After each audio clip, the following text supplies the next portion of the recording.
FM News Talk 97.1. On-demand audio.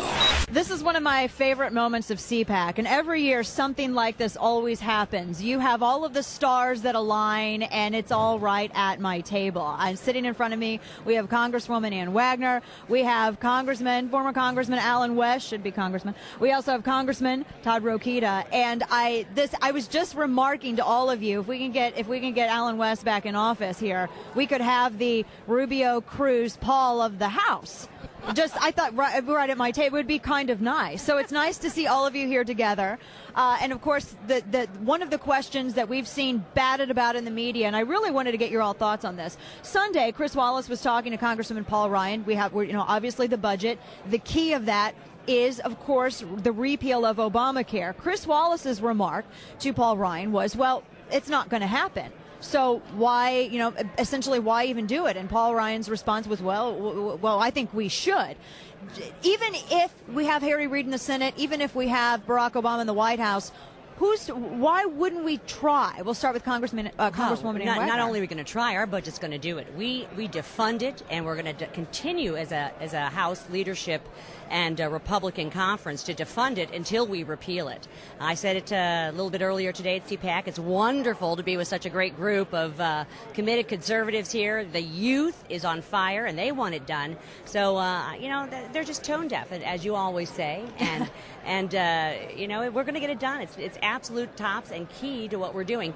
The president came to meet with us, and Todd knows this, the congressman, that this week at the GOP conference, and they're not interested in balancing this budget. Mm-hmm. They're not interested in attacking our debt or dealing with these trillions of dollars of deficit spending. Not at all. But we're serious about it. It's a priority for us. Yeah, absolutely. And I think we should make them own it. Well, you have to, and the House owns the purse strings, and that's the most important thing. And when you're talking about a $1.2 trillion entitlement program that the American people did not want, then most people are starting to understand that this is affecting my livelihood. You're starting to see people getting put on part-time because businesses cannot afford, the penalties of Obamacare. I love Five Guys, and I'm going to see my Five Guys hamburger go up in price because of the Obamacare, the penalties. That's so right. You're starting to see things that the American people have said that they don't want. And if we are serious about fiscal responsibility, we do not need to add another $1.2 trillion program onto this already suffering, almost anemic economy. Absolutely. Congressman Rokita. Yeah. Hey, Dana. Good to see you in person, first of all. You too. And to all my friends out in Indiana, WIBC. Yes, sir. Love listening to you. Great to work with Ann. And my blood brother. You got it, Alan brother. West. We came in together. I still draw a lot of strength from you, sir. Can't wait for you to be back. I will be. Tell Alan Garrison I got a foot for his butt. Yes. I'm a little slap happy, Dana, because I've been all week working on this budget with Paul Ryan on the budget committee. We had a 14-hour markup a couple nights ago, and this is a very good budget. Yes, we do repeal Obamacare. Why? Because it's part of our first principle. It's the idea that we don't want government running our lives, and that's what Obamacare is. Once the government controls your health care, they control you. Exactly. Almost to the point of what you eat, and we see that coming forward as well. So we have to take every opportunity to repeal it. We did that in the budget. And so you'll see us keep fighting for it. But even if Chris Wallace is right this time or whatever I didn't listen to it, so I don't know what to make of it. But the point of the matter is that our budget balances in 10 years, and the other side never balances. Yeah. So why is balancing a budget important? It seems kind of obvious, but until you balance, you can't start paying off this debt. And when Ann talks about these young people, it's these young people that are going to be paying this debt. So until you balance, you can never even get to start paying the debt. And the thing you have to realize is that my colleagues were sent there to be an obstacle, to block this reckless spending, and they have a responsibility to the American people to do that. And surrender is not an option to them. They have to stand up and fight and be that loyal opposition. And, who cares what Chris Wallace says? That's what the American people has become frustrated with. The D.C. political liberal elite to think, it's written in stone, and this is not Pharaoh Ramses on the Ten Commandments. It has not been written in stone, so it does not have to be done. Exactly. We're going to hold their feet to the fire, I will tell you that. And the fact that the Democrat-controlled Senate hasn't produced a budget in 4 years, this president is late again, 4 years out of 5. You know what he said to us in the conference, the GOP conference, when we asked him about why his budget was light and where it was? He referred us to his website. And he just wants more, what is it, a trillion more in additional revenue code for tax increase? That's the balanced approach.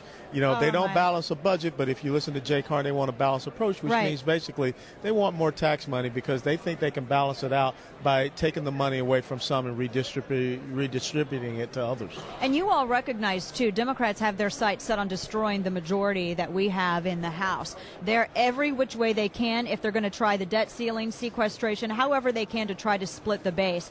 Obviously, I know you all are very aware of that. What do Republicans have in terms of strategy in the House to deflect against these attacks of divide and conquer and protect that House majority? Well, I think at every turn you make the moral argument. And I'm not saying the righteous argument, but the argument that, hey, freedom is good for people. Debt controls people. You know, and you just talk to folks in those terms, and the fact that we're getting smarter about it, if you don't mind me saying. I mean, we came out with this no budget, no pay idea, and lo and behold, the next day, Mr. Schumer, Mr. Reid, what do? Oh, yeah, we're going to pass a budget. What are you talking about? You act like we haven't passed one in 4 years. We're starting to get smarter about that, resequencing the debt increase like we did, figuring out which hills to fight on. You know, getting the CR, locking in the gains of sequester under the CR so we get the sequester numbers locked in until September. Right. You know, that's good. You know, and then fighting the Obamacare repeal under the budget and hopefully the debt ceiling. You know, picking the right battles at the right time, and I think it's a smart thing to do. And we know we have a target on our back. This president has made no bones about it. As soon as he won the election in November, the first 2 people he called were the head of the Democrat Congressional Campaign Committee and Nancy Pelosi. He didn't call Harry Reid. He didn't call Speaker Boehner. He immediately was trying to talk about how he would win a majority so his last 2 years can be unfettered like his first 2 years. And we're not going to let that happen. And you know how we're really going to do it, Dana? We're going to win the debate first, and then we're going to win the vote. Take it from Margaret Thatcher. Win the debate, you'll win the vote. And that's what we're going to continue to do over the next 2 years. Absolutely. I want to get... sorry, Congressman. Well, no, I was just going to say, when you look at Todd and you look at Ann, you look at people that are the next generation of conservative leadership. You look at people that have the right image to take our message out to any and every demographic. And that's the important thing. You know, we should take our message into Detroit. We should take our message into California. All of these places where they're failing. And show people, like Todd just said, the superiority of freedom as opposed to the downtrodden of debt and dependency, and that's the power of what we have. Yes, absolutely, and the youth here, they're recognizing it. It's resonating with them. And another question I have for you, because everyone always talks about Speaker Boehner, and I realize that he's got. I don't envy his position. I really don't. I can't even imagine. I'd pull my hair out. And how would you grade him on his? I'm gonna put you on a tight spot. How would you grade him as to his performance? Alan was like, oh wait, now I'm not in Congress anymore, so I'm not in this one. How would you grade him? Well, I'll start first, but then I want to quickly defer to the woman in leadership, and that's Ann for her class. That I am. Look, like I said before, we're getting smarter. That's a good thing. And John, to his credit, said, you know what? I'm not doing this behind closed doors anymore. We're going to do this out in the open in regular order and through transparency. And guess what that caused? That caused the President of the United States to finally come to Capitol Hill, you know, with a little bit of his arrogance toned down, a little bit. And that's a good step forward. I think we can continue to do this out in the open. That's very good. I give him an A. I've got to tell you what, I don't know, what to compare it to, but I will say in terms of involvement and listening to this conference and their ideas, holding us together as he has done with no budget, no pay, with demanding that the president put something forward. What he's done in terms of the sequester. I mean, wow, we got those cuts, and that was holding a conference together that would otherwise have splintered. So I have to say, and I think it's and then we were going to have a great vote, I think, on the budget next week. So and I know that Todd has done such a fantastic job with Congressman Ryan and the rest of the team on this. So I have to say, we are laser focused on getting this done and doing it the old-fashioned way with everyone involved and everyone has a seat at the table.